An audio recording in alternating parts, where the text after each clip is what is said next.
On ne peut jamais savoir si un business va réussir à l'avance. Et de la même manière, quand un business se plante, on ne peut jamais vraiment savoir pourquoi. Yo, bienvenue sur Empire Digital. Aujourd'hui, chers amis, j'aimerais vous parler de la raison qui fait qu'un business réussit ou échoue, et en fait de notre incapacité précisément à prédire le succès d'un business ou non. D'où l'importance de ce que j'appelle le critère de testabilité, c'est-à-dire de lancer un business qui, on va dire, dans un espace de temps raisonnable, c'est-à-dire en 30 jours, en 2 mois, en 3 mois, c'est à vous de vous fixer l'espace de temps qui soit pertinent pour votre business, mais moi j'aime bien en 30 jours parce que c'est rapide. Donc un business qui, dans un espace de temps raisonnable, 30 jours à 3 mois, puisse générer au moins une vente. Qu'est-ce que j'appelle une vente ? Eh bien, c'est-à-dire vendre quelque chose, n'importe quoi, même un tout petit service. Par exemple, vous faites une entreprise de paysagerie, eh bien, allez toquer à la porte de quelqu'un si vous faites du porte-à-porte ou si vous faites du cold calling, passer un coup de téléphone et avoir un client qui vous dit « Ok, je suis intéressé, je veux que vous veniez chez moi tel jour pour tondre ma pelouse. » Tout simplement. Ça, c'est votre première vente. Vous n'avez même pas besoin d'avoir la tondeuse pour faire ça. Vous n'avez même pas besoin d'avoir une entreprise pour faire ça. Il vous suffit de passer des coups de fil. Et le client, une fois qu'il s'est engagé, eh bien, vous êtes toujours libre de le rappeler, de lui dire, écoutez, finalement, on a un contretemps, on a un problème d'équipement, nous ne pourrons pas venir. Vous testez le marché comme ça, vous testez le marché en demandant réellement au client d'acheter. Et c'est ça que j'appelle la testabilité. Il faut vraiment que le client soit sur le point de vous donner l'argent, voire vous ait donné l'argent. Il m'est arrivé de tester un business, à un moment donné, on avait voulu lancer un business. C'était une salle de jeu en réalité virtuelle. C'est que mon frère, je voulais lancer ça. Et au début, on commence à réfléchir. Et on se dit, voilà, combien ça va coûter le local, le machin, le truc, les équipements. Bon, on budgète un petit peu le truc pour savoir en gros, donc on s'engage. Mais moi, mon idée, ça a été de dire, attends, avant de lancer ça, avant d'engager le moindre coût, le moindre frais, on va se demander, mais comment on va recruter les clients ? Et bien, on va faire la publicité Facebook. Et on n'a même pas acheté ni les casques de réalité virtuelle, ni les locaux, ni rien, on n'a rien négocié. La première chose qu'on a fait, c'est une page de vente et de la publicité Facebook, avec des pré-réservations. Donc, publicité Facebook, on pisse le truc, on met des images, etc. On explique le principe. C'était des jeux en coop, en réalité virtuelle et tout. C'était vraiment génial comme concept. Et on leur disait, voilà, date d'ouverture dans 3 mois. Le prix, ça devrait être, je sais pas, 100 euros. Je dis un prix au hasard, hein, j'ai oublié le prix. Pré-réservation, 50 euros. Et on a réussi à convaincre, je crois, une vingtaine de premiers clients à nous payer les 50 euros. Ceci étant dit, le projet n'a pas abouti puisque mon frère, qui est comme radiologue, eh bien, suite à des évolutions de carrière, a dû momentanément quitter le pays.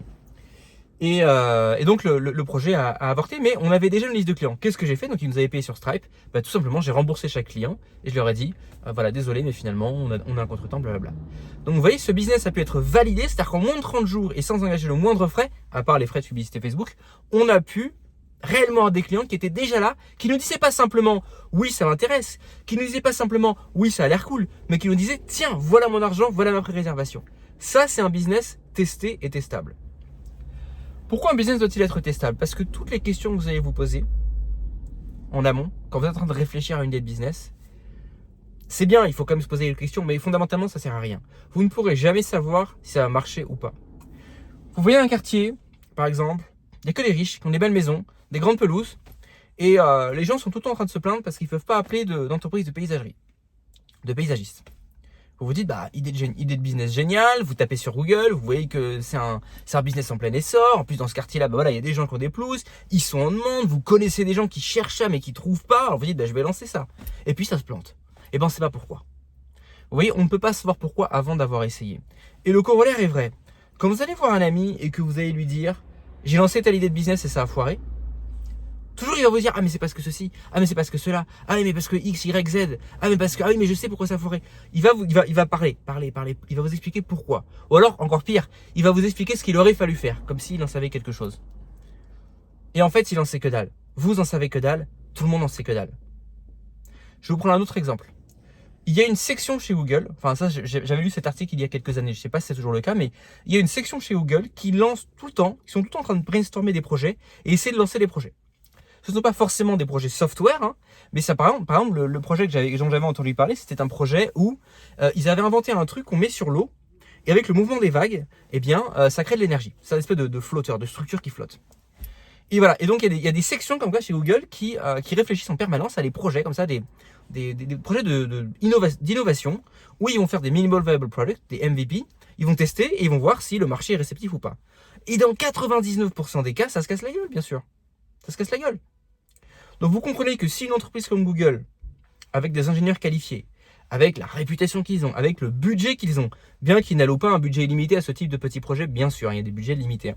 Mais si vous imaginez qu'une entreprise comme ça se plante 9 fois sur 10, bah c'est pas vous qui allez, j'allais dire, viser juste dès le premier coup. Alors, on va dire qu'il y a des façons de minimiser la prise de risque.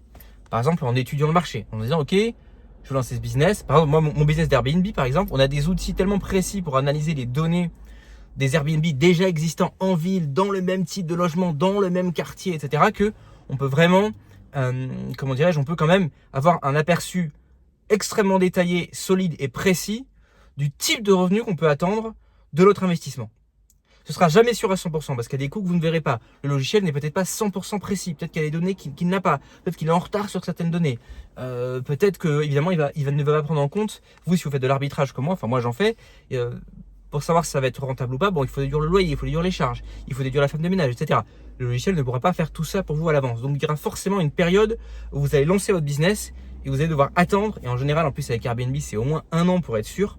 Mais vous allez devoir attendre pour voir si ça marche ou pas. Mais Airbnb, c'est quand même un business que je considère comme un business testable. Pourquoi? Parce que dès que vous sortez votre Airbnb, dès que vous le mettez sur Airbnb, eh bien, dans les 30 jours, vous allez avoir des bookings. Vous allez déjà savoir s'il y a des gens qui sont intéressés. Si 30 jours après avoir mis votre Airbnb, vous n'avez toujours personne, c'est qu'il y a un problème. Ou bien un problème dans vos prix, ou bien vous êtes dans un endroit où ça n'intéresse personne, tout simplement. En général, quand vous baissez les prix, il y a toujours des gens qui vont prendre l'appartement. Mais enfin, on pourrait se dire, bon, très bien, ça fonctionne, c'est le critère de testabilité, ça a été testé, ok, il y a un marché, il y a des gens qui sont intéressés. Mais après, la deuxième question, ça va être, est-ce que ça fonctionne sur le long terme? Bon, là, on sort du critère de testabilité, là, c'est, il faut faire tourner le business pendant plusieurs années pour savoir si c'est viable sur le long terme ou pas. Mais je pense que, voilà, l'idée, c'est de ne pas s'engager dans des business qui vont demander beaucoup d'investissement, mais dont on ne pourra pas savoir s'ils sont viables ou pas en moins d'1 an, par exemple. Moi, par exemple, j'aurais peur d'investir, je sais pas moi, de grosses sommes, quelle que soit la somme. Une grosse somme, ça peut être différent pour vous et pour moi, mais je ne voudrais pas investir une grosse somme dans un business où on me dit, ok, tu vas devoir investir tant, mais tu pourras savoir si ça marche ou pas que dans 2 ans. Bah, je suis désolé, mais non. Je vais pas jouer au loto comme ça. D'accord? Par exemple, YouTube est un business qui est, à moins que vous utilisiez de la publicité, mais YouTube est un business qui n'est pas testable. Vous pouvez regarder la compétition, vous pouvez regarder ce que font les autres, vous pouvez vous dire, ok, il y a telle tendance, moi j'ai telle compétence, mon style de YouTuber serait plutôt ça, je peux imiter ce gars-là, je peux faire un peu comme ce gars, je peux m'inspirer, et voir qu'il y a des gens qui font un truc un peu comme ce que vous voudriez faire, et qui marche, donc vous vous dites, bah, je peux faire comme lui. Mais si vous voulez augmenter votre nombre d'abonnés de manière purement organique, ça va prendre des années. Vous ne pourrez pas tester en 30 jours. Vous n'allez pas en 30 jours pouvoir vendre une formation, c'est pas possible. À moins que vous fassiez de la publicité, avec page de vente, etc. Et là, vous faites une publicité, mais là, c'est un business model un peu différent. Le truc, c'est que YouTube n'est certes pas un business testable, mais c'est pas non plus un business qui demande de l'investissement. Sauf si vous faites de la publicité. Mais je parle de ceux qui veulent faire purement en organique. Si vous voulez faire purement en organique, la seule chose que ça va vous demander, c'est du temps. Bien que le temps, ce soit de l'argent. C'est pourquoi d'ailleurs, si vous vous lancez sur YouTube, moi je suis pas sûr de recommander. Enfin après, je prêche pour ma paroisse. Hein. Mais moi, je voudrais pas passer des heures et des heures et des heures à acheter du matériel très cher, à faire des vidéos très bien montées, pour faire une chaîne dont je ne suis pas sûr qu'elle va réussir au final. Vous voyez? Après, peut-être que je sais pas, si c'était le projet de ma vie, si j'avais pas d'autres activités à côté, peut-être que je le ferais, je sais pas. Mais moi, j'aime bien commencer un peu lean, en mode lean. Donc, lean, ça veut dire en mode minimaliste. Voilà, vous voulez lancer un truc, vous savez que ça va prendre du temps, vous savez que dans ce game, je parle par exemple de YouTube, dans ce game, ce qui est important, c'est la régularité et le temps long. Bah, pour tenir sur le long terme, essayez de ne pas faire en sorte que le truc soit une espèce d'usine à gaz. Sinon, ça va vous saouler. S'il faut 4 heures, 5 heures, 6 heures de montage pour chaque vidéo, vous n'allez pas les sortir, les vidéos. Donc, YouTube est un business qui est non testable, mais comme il est gratuit et que, enfin, moi personnellement, ça ne me prend pas énormément de temps, eh bien, je me suis quand même lancé dedans. Puis ça me permet aussi de documenter les autres activités que je fais. Mais si vous voulez lancer un business sérieusement, c'est-à-dire pas vraiment ça peut être un side business, parce que je ne vous conseille pas forcément non plus d'ailleurs au début de quitter votre travail tant que votre business ne commence pas à rapporter. Hein. Ça, ce sera le sujet d'une autre vidéo, mais je pense que pour votre premier business, si c'est un business dans lequel vous voulez vraiment investir, dans lequel vous voulez vraiment réussir, Le conseil que je peux vous donner, c'est le critère de testabilité. Gardez en tête qu'on ne peut pas savoir si un business va marcher ou pas. Et s'il se casse la gueule, on ne pourra jamais savoir vraiment pourquoi. Il y aura toujours des gens pour parler. Ah, des parleurs, il y en aura toujours. Des gens qui vont expliquer en long, large et en travers pourquoi ça ne va pas marcher, pourquoi ça n'a pas marché, pourquoi ça va marcher ou pourquoi ça aurait dû marcher. Ah, des parleurs, il y en a plein. Mais comme on dit, les conseillers ne sont pas les payeurs. Alors, cherchez un business où vous pouvez, en 1 mois, en 3 mois, vous dire, ok, si en 3 mois, je n'ai pas eu une signature, je n'ai pas eu un client qui m'a donné de l'argent, j'arrête ce business.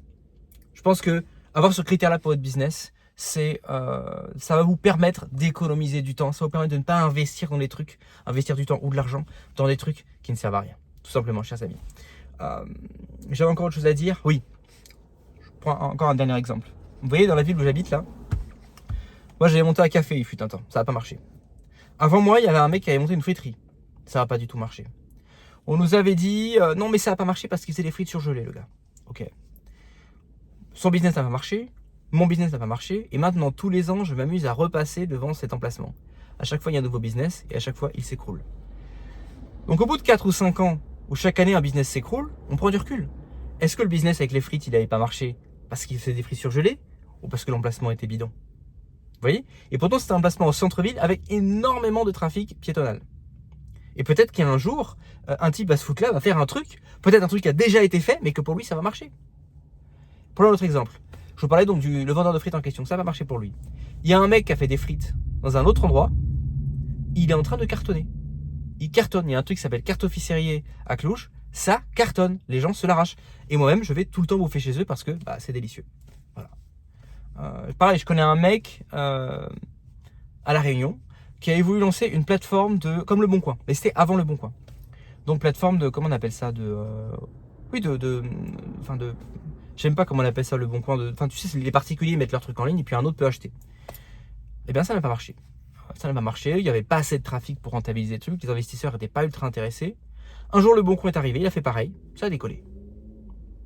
Oui. Faites un truc, ça marche pas. Le lendemain, un mec fait pareil, ça marche. Il y a pas de. C'est pour ça que dans le business, il faut pas trop cogiter. Il faut agir et regarder concrètement les feedbacks du marché.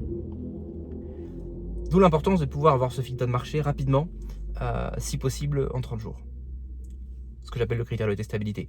Chers amis, si l'entrepreneuriat ou l'expatriation vous intéresse, abonnez-vous à la newsletter, mettez vos questions en commentaire. Qu'est-ce que vous pensez de ce que je dis? Est-ce que vous pensez que c'est intéressant de se lancer dans des aventures entrepreneuriales dont on ne pourra pas connaître vraiment l'issue, à moins de s'y engager pour 1 an, pour 2 ans?